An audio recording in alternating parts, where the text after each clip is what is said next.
Ada. Assalamualaikum warahmatullahi wabarakatuh. Alhamdulillah kita jumpa kembali dengan official channel. Alhamdulillah lagi saya jumpa dengan Mas Sudan. Ya, bismillahirrahmanirrahim. Assalamualaikum warahmatullahi wabarakatuh. Alhamdulillah, salatu wassalamu ala rasulillah wa ala alihi wa sahbihi wa mawala, la haula wa la quwwata illa billah. Baik, buku ini yang berjudul Peran Dewan Dakwah dalam Membendung Arus Sekularisme yang saya tulis merupakan tesis saya ya. Tesisnya saya. Tesis dan mengapa saya mengangkat judul ini? Saya pikir sangat penting dalam merespon gerakan dan paham sekularisme yang tampaknya dalam kehidupan real kita ini sudah jelas ya, memisahkan antara agama dengan politik, memisahkan agama dengan ekonomi, memisahkan agama dengan pendidikan, ya, memisahkan agama dengan kehidupan sosial budaya. Sebenarnya Islam itu kan agama yang komprehensif, agama yang meliputi semua aspek dan terintegrated maksudnya gitu. Ya, integrasi ya kan. Tidak bisa dipisahkan. Ketika bicara pendidikan pasti bicara tentang di sana ada agama. Karena tujuan pendidikan kita juga kan dalam rangka membentuk manusia yang beriman, bertakwa, berakhlak mulia. Itu kan domain agama. Itu nggak bisa dipisahkan. Itu juga hukum ya. Hukum kita ini kan sudah mengakar dalam kehidupan masyarakat. Ya, hukum Islam sejak zaman perjuangan sebelum kemerdekaan yang hidup di tengah masyarakat. Misal hukum waris ya, hukum fikih, nah itu sudah dipraktekkan oleh masyarakat. Apalagi Indonesia adalah bagian dari masyarakat Melayu, bangsa Melayu yang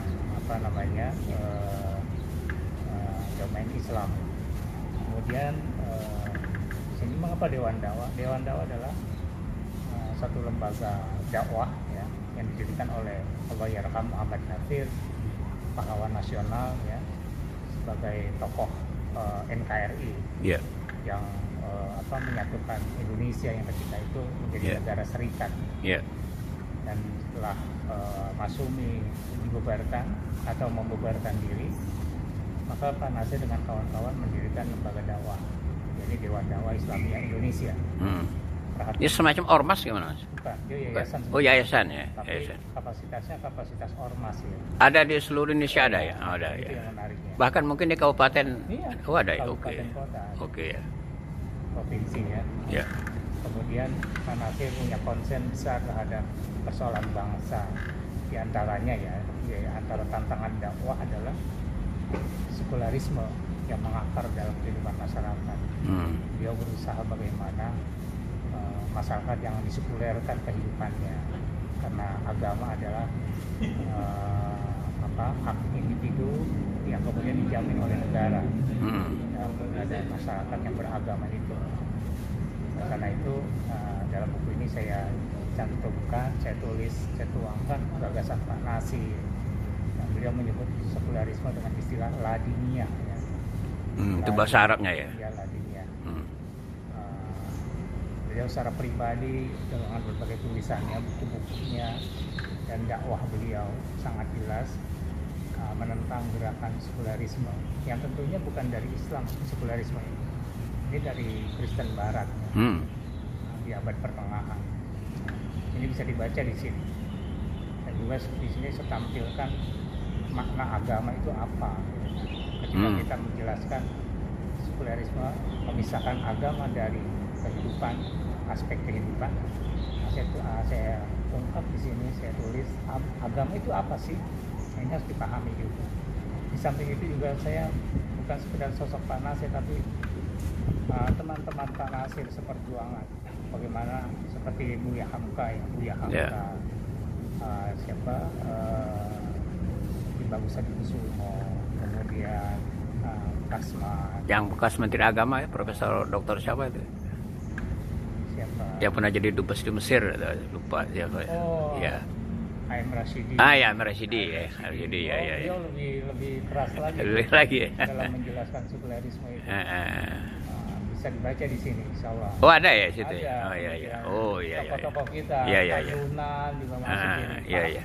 Pak Husein Umar. Hussein Umar almarhum ya. Almarhum. Iya iya iya. Nah, juga saya wawancara dengan ketua umum ketika itu Ustaz Suhada Bahri. Iya iya. Sebelum Pak AM. Iya. Ustaz Suhada Bahri. Saya wawancara ke beliau bagaimana beliau juga sebagai muridnya Pak Nasir. Murid langsung Pak Nasir, murid ideologis. Yang kemudian beliau bisa menjelaskan kiprah Dewan Dakwah dalam menangkal gerakan sekulerisme dalam konteks keindonesiaan, baik dari berbagai media ya, media dakwah bilhal, bilkolam ya, dengan tulisan buku-buku, artikel yang diterbitkan oleh Dewan Dakwah. Ya, ini sebenarnya bagian kecil dari tantangan dakwah. Sebenarnya banyak sekali tantangan dakwah, tapi ini yang dianggap enteng nih tantangan dakwah di bidang sekulerisme ini. Ini luar biasa, ini sudah merasuk ke sumsum umat Islam. Oleh karena itu perlu ada pencerahan pada umat Islam tentang bahayanya sekulerisme. Jadi ini sangat kita rasakan dalam kehidupan kita sehari-hari. Bagaimana ketika kita berinteraksi misalnya ya, orang di kantor kerja, ketika bicara agama, aspek moral, norma, mereka kemudian mengenyampingkan jangan bawa-bawa agama ke sini. Di dunia kerja jangan bawa-bawa agama. Agama lalu diletakkan di mana kan? Ya, Padahal kemerdekaan ini karena jasa para ulama ya. para ulama. Dan karena rahmat Allah di situ Ini ya atas berkat rahmat Ya, rahmat Allah ya. Spirit itu kan, spirit religius kan. Dan banyak lagi kalau kita kaji ya, yang founding fathers kita ini orang-orang yang tokoh-tokoh yang begitu concern ya dalam mengawal negara ini, mengamanatkan negara ini, jangan kemudian disampingkan agama dalam kehidupan masyarakat. Ya walaupun kita tahu juga bahwa perhatian negara dalam kelembagaan yang cukup besar ya, misalnya ada pengadilan agama, bank syariah, bank syariah ya, kan? Kemudian apalagi wakaf, zakat, haji, itu negara kan mengelola. Tapi kan itu ya itu kita syukuri ya. Ya alhamdulillah lah ya. Bahkan negara juga menjamin kehidupan keagamaan ya, misalnya hari-hari besar agama diperingati gitu kan. Tapi ada hal yang lebih perlu kita perhatikan ya, yaitu aspek-aspek pendidikan ya, ekonomi, politik sekalipun ya kan. Tantangan kita ini kalau politik sekuler ini kan sangat jelas ya. Bagaimana kita masukkan nilai religius ya dalam berbagai aspek itu. Kira-kira gitu ya. Ini terbagi dalam beberapa bab ya. Oh gitu ya. Ini bisa bisa dikaji kembali. Bahkan saya masukkan konsep tentang Pancasila. Pancasila ya. Bagaimana Pancasila itu nggak boleh disekulerkan Pancasila itu. Pancasila itu mengandung nilai-nilai religius, nilai-nilai Islam. Di sana ada kata adab, ya. Kemanusiaan yang adil dan beradab. Itu kan terminologi agama, dalam hal ini Islam, adab dan adil. Kemudian, apalagi dalam kehidupan sosial harus ada adab-adab sosial lah ya. Betul. Bagaimana kehidupan sosial ini beradab. Semua bangunan kehidupan harus didasari oleh nilai-nilai adab. Interaksi sosial itu adab harus dikedepankan.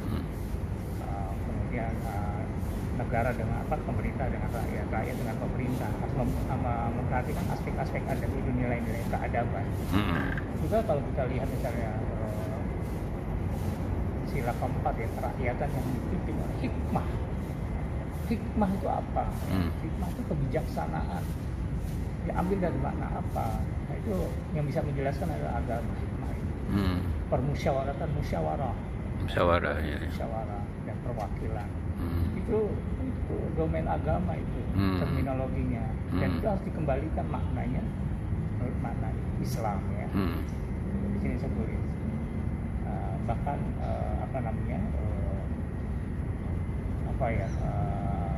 diskursus ya antara Buya Hamka, Abu Salim ya dalam menjelaskan tentang Pancasila, apalagi sila ketuhanan yang paling pokok ya. Kasmansi ini menyebutnya sebagai soko guru sila ketuhanan yang Maha Esa itu. Dan yang Maha Esa itu bermakna tauhid. Kembali kepada alinea ketiga itu, atas berkat rahmat Allah yang Maha Kuasa. Kembali ke situ. Ya. Kemaknaan. Kalau enggak atas berkat rahmat belum tentu ya. Iya. Jadi peran Tuhan Allah ini sangat kuat. Jadi kita nggak boleh sombong. Gitu. Apapun yang kita lakukan, peran Allah yang Maha menguasai dan menciptakan alam raya ini, itu sangat besar. Kalau Allah tidak izinkan, tidak terjadi kemerdekaan. Kemudian ini juga saya tulis bagaimana dari aspek Gus Zulfikar ya, tentang pemikiran tentang sekularisme ini dalam konteks Indonesia itu kan dimulai dari tahun 1970 ya, dari pertarungan intelektualisme ya, para tokoh-tokoh Nurholis Majid segala itu. Kemudian direspon kan oleh Pak Rashidi kan. Iya, Pak Rashidi ya. Pak Rashidi kan levelnya udah internasional ya. Internasional. Iya. Nurholis kan baru S1 ketika itu. Tapi nggak ada yang merespon pemikiran Nurholis, itu bahaya kata Pak Rashidi. Pak Nasir juga sudah menegur Nurholis. Dan sudah Nurholis sangat dibanggakan ya. Tapi kemudian disayangkan dengan gerakan pembaruan itu. Makalahnya yang beliau tampilkan. Islam Just Politik No itu. Ya, satu lagi gerakan pembaruan pemikiran di Indonesia ya. Itu satu makalahnya. Ini di antaranya yang saya tampilkan, tuangkan dalam buku ini.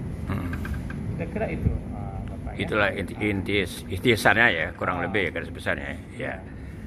Ya, jadi kita berterima kasih nih kepada Bapak Dr. Muhammad Swidat ya Pak ya. Itu saya hari sebagai apa Pak ini? Saya dosen juga.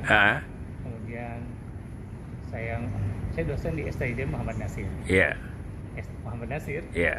Itu kan ada punya perguruan tinggi ya. Iya. Dewan Dakwah punya perguruan tinggi namanya Sekolah Tinggi Ilmu Dakwah Muhammad Nasir. Iya. Nah, saya ngajar di sana. Iya. Saya juga mengajar di pesantren At-Taqwa. Iya. At-Taqwa Depok. Iya. Ya, satu di antara pimpinannya. Iya, alhamdulillah. At-Taqwa itu. Dan kita juga pesantren ini khusus melahirkan santri-santri yang concern juga di bidang pemikiran. Sebagai tantangan dakwah. Karena dalam rangka afala ta'qilun itu ya. Iya. Tidakkah kamu berpikir ya? Iya. Ini yang kurang memang kan kalau nggak salah ya. Iya, semua aspek ini logika kita. Ya, sekarang kan yang ditunjukkan habis, hafal. Iya. Bukan tidak bagus, sangat bagus. Iya. Tapi balance kan dengan tantangan harus bisa merespon isu-isu dakwah. Dakwah ya. Sangat masif dan ya perlu kita khawatirkan. Tantangan dakwah pemikiran ini. Kan kalau pemikirannya keliru, amaliyah keliru. Benar nggak? Betul ya. Pikirannya keliru, pasti amaliyahnya keliru. Iya. Nah, seperti itu. Ya oke. Jadi ya terima kasih sekali kepada Pak Muhammad Swidat. Jadi ini adalah bukunya dalam rangka meraih gelar master Pak ya. Nanti akan ada lagi bukunya yang tentang Pancasila. Banyak tesisnya ya, S3-nya ya. Ya, jadi nanti kita tunggu saja. Ya, terima kasih. Demikian penonton official channel. Mudah-mudahan berguna. Wassalamualaikum warahmatullahi wabarakatuh. Assalamualaikum.